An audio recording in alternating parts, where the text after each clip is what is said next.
Sampai pagi hari ini semuanya kita bersyukur kepada Allah Subhanahu yang telah memberikan kekuatan hidayah kepada kita sehingga kita mampu menjalankan ibadah puasa dengan baik.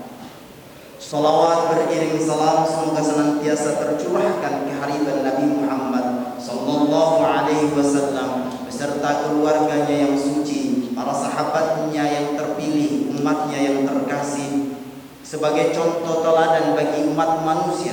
Semoga kita semuanya dapat menjalankan sunnah-sunnahnya dalam kehidupan kita sehingga kehidupan kita diberkahi di dunia dan di akhirat mendapatkan syafaatnya. Amin ya rabbal alamin.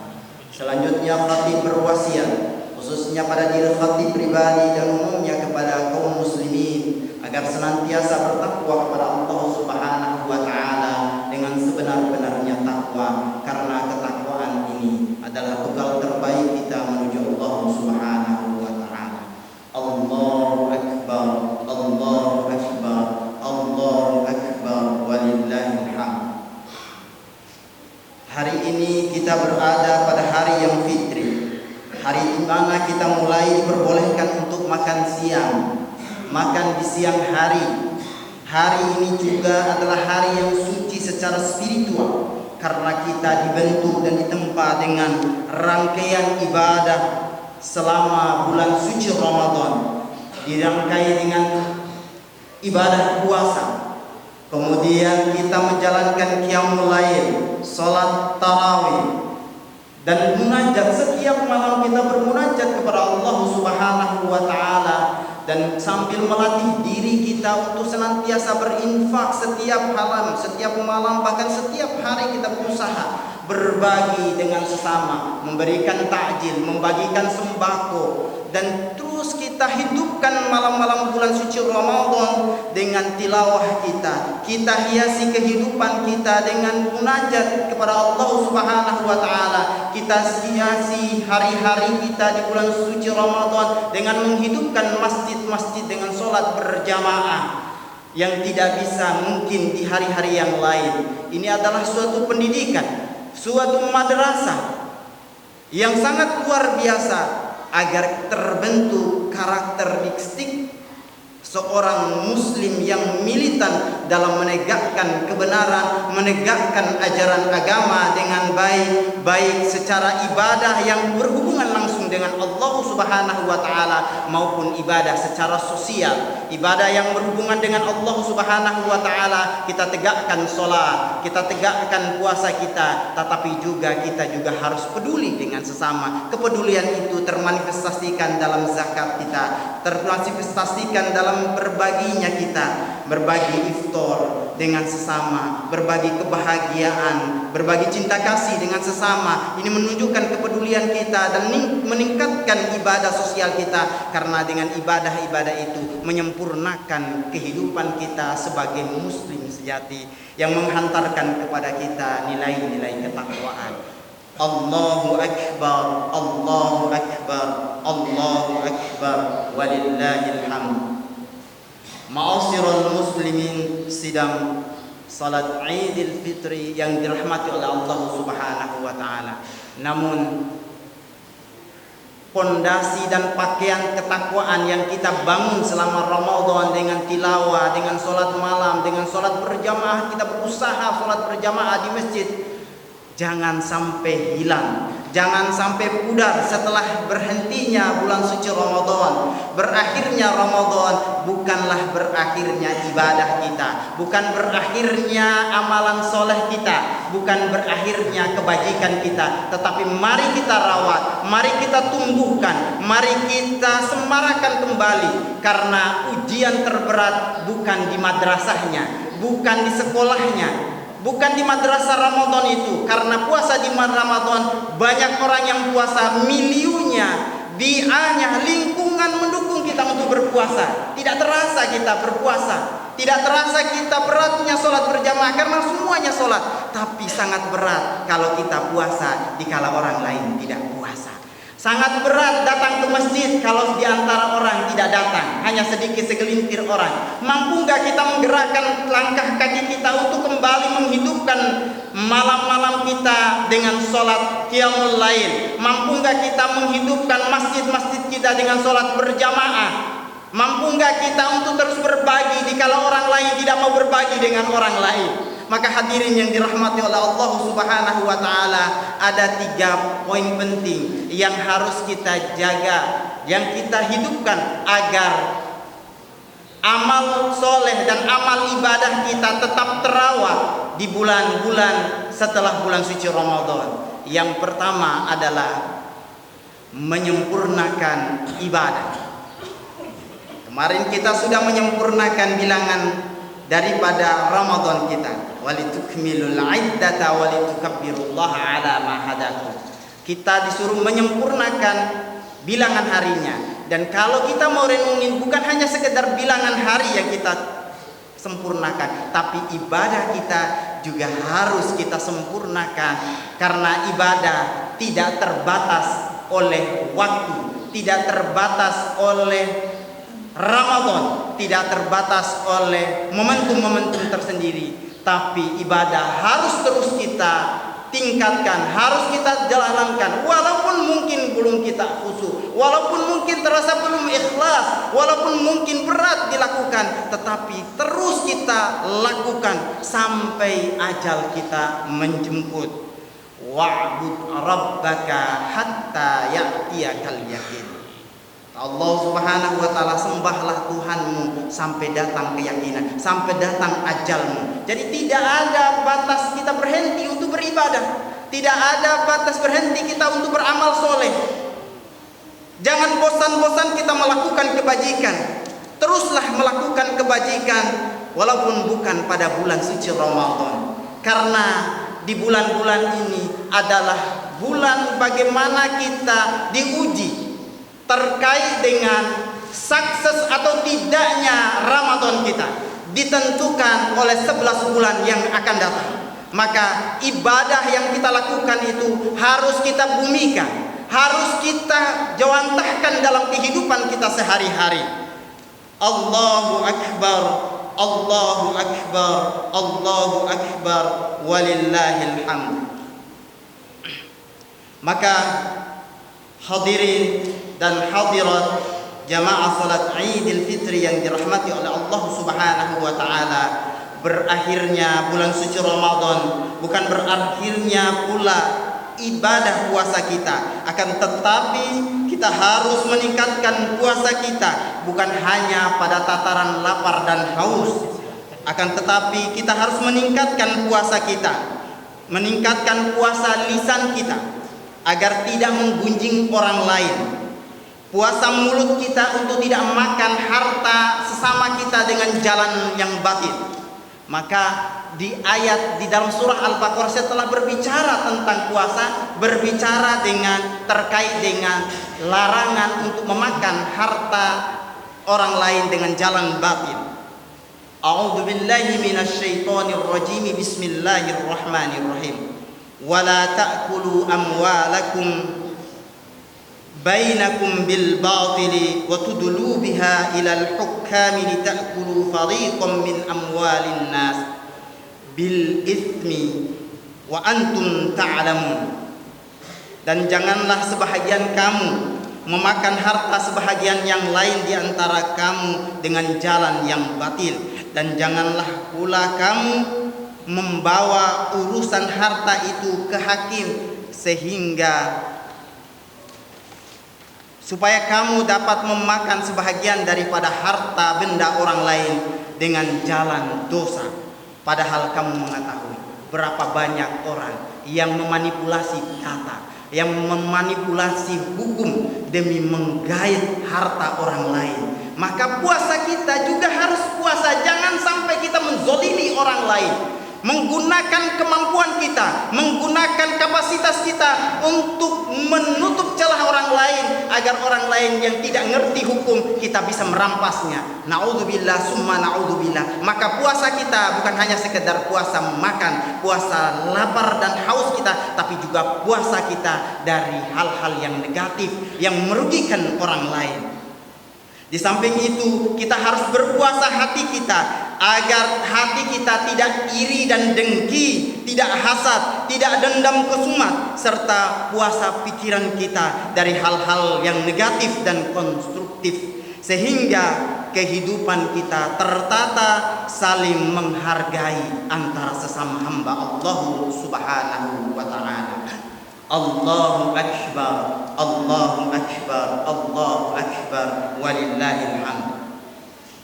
Maka dari itulah baginda Nabi sallallahu alaihi wasallam mengajarkan kita puasa 6 hari di bulan Syawal ini sebagai bentuk mudawwamah kita, kontinuitas kita dalam berpuasa. Karena puasa itu harus dilanggengkan.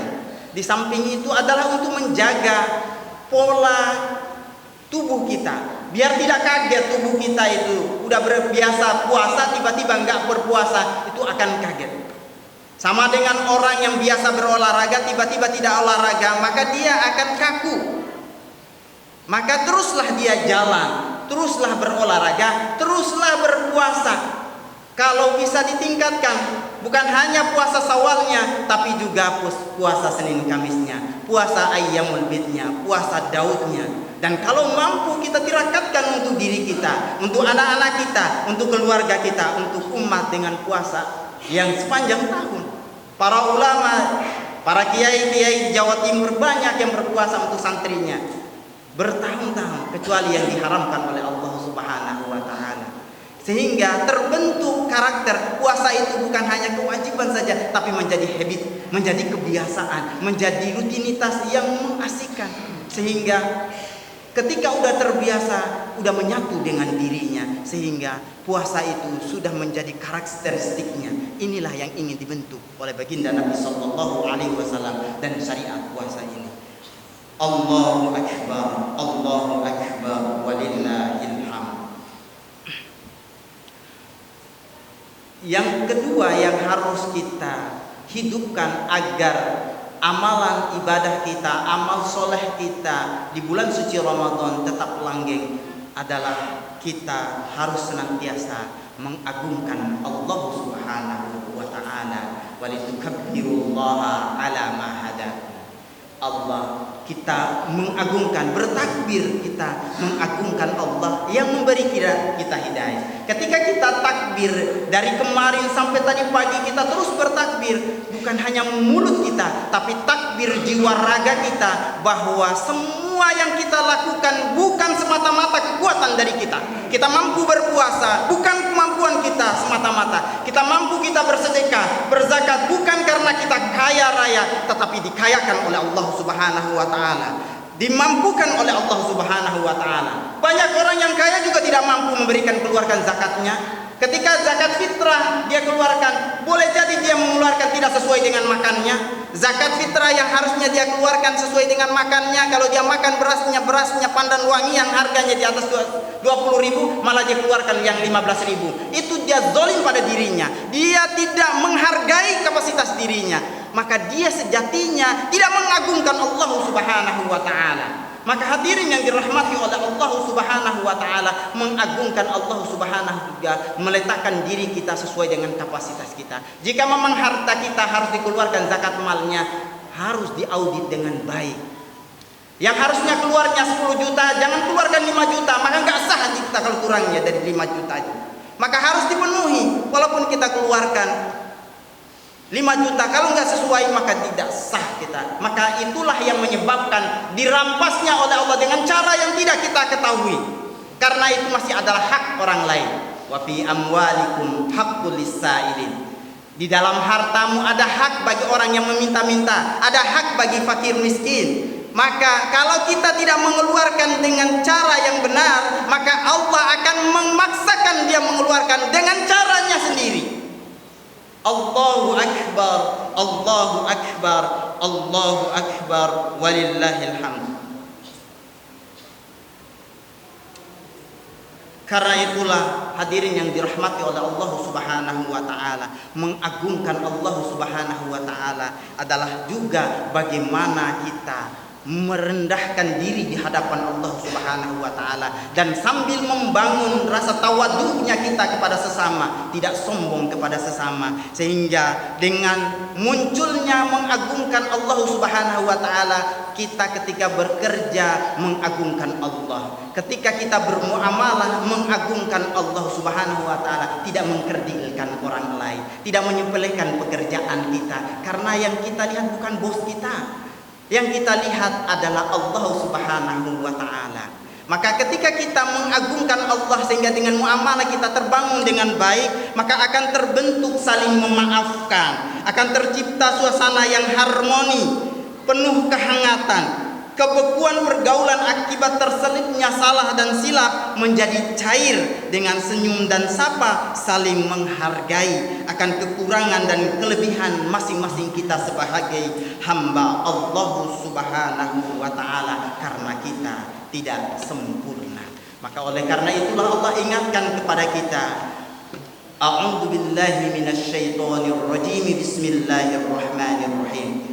Fabima rahmatin minallahi lintalahu. Karena sebab rahmat Allah lah kita ini bisa berlaku lemah lembut. Jangan pernah merasa kita kuat. Kita bisa lemah lembut dengan anak istri kita, tetangga kita, keluarga kita, karena Allah yang menitipkan cinta kasih-Nya kepada diri kita. Karena kadang-kadang kita itu kalau dicolek aja sedikit yang menyinggung kita, itu marahnya luar biasa. Tetapi Allah meredam kemarahan kita karena cintanya kepada kita. Maka kebaikan itu bukan kita yang memberikannya, bukan semata-mata kita, tapi kasih sayang Allah, rahmatnya Allah Subhanahu wa taala. Walau kunta fadwan ghalizal qalbi lam faddu min hawlik. Seandainya kita itu berlaku kasar. Ini ayat memang ditunjukkan kepada Kanjeng Nabi Sallallahu Alaihi Wasallam. Tapi kita juga berlaku umum untuk umatnya juga. Kalau kita berlaku kasar, orang tidak mau bersahabat kita. Boro-boro mau bersahabat untuk lihat wajah kita aja. Kalau kita itu berlaku kasar, tidak baik, tidak membuka diri kita dengan pergaulan, orang menjauh dengan kita, risih. Ada efeknya. Ada dalam teori mirroring itu, bahwa wajah kita itu akan mengirimkan sinyal kepada wajah orang yang kita temui. Kalau hati kita itu enggak sejuk, hati kita itu enggak memancarkan nilai kerahiman, maka akan dikirim sinyal lewat wajah kita ke wajah orang lain. Maka dia akan terima, wajah itu akan memantul. Maka wajar kalau seandainya hati kita bergejolak dengan hati yang tidak baik, maka orang tidak mau bertemu kita. Kalaupun mau bertemu, hanya sesaat, gelisah berduduk dengan kita, nggak nyaman karena kita sudah mengirimkan sinyalnya yang tidak baik, sinyal yang tidak positif, sehingga nggak nyaman. Tapi kalau kita mengirimkan sinyal yang positif, kenyamanan dalam hati kita, keterbukaan, maka orang akan tersenyum. Walaupun mungkin kita tidak pernah bertemu, baru sekali. Itulah yang dikembangkan kata Rasulullah SAW, bahwa wajah yang teduh itu akan menghadirkan kerahiman, menghadirkan kasih sayang kepada diri kita. Kemudian wa'fu anhum wastaghfir lahum, maafkan mereka. Bukan hanya memaafkan, doakan mereka. Adakah kita mendoakan orang yang berbuat jahat kepada kita? Sangat berat.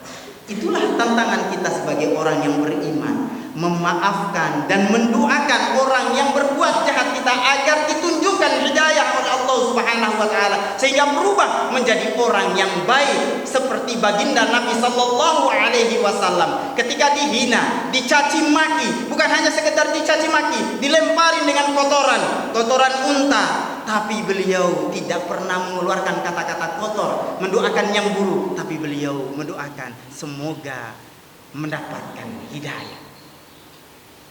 Inilah poin penting bagi kehidupan kita. Kemudian wasyawiruhum fil amr, bermusyawarahlah kita dengan sesama kita. Jangan ego dalam menentukan keputusan. Kita bermasyarakat, maka bermasyarakatlah dengan saling bermusyawarah. Fa idza azamta fatawakkal 'ala Allah, innallaha yuhibbul mutawakkilin.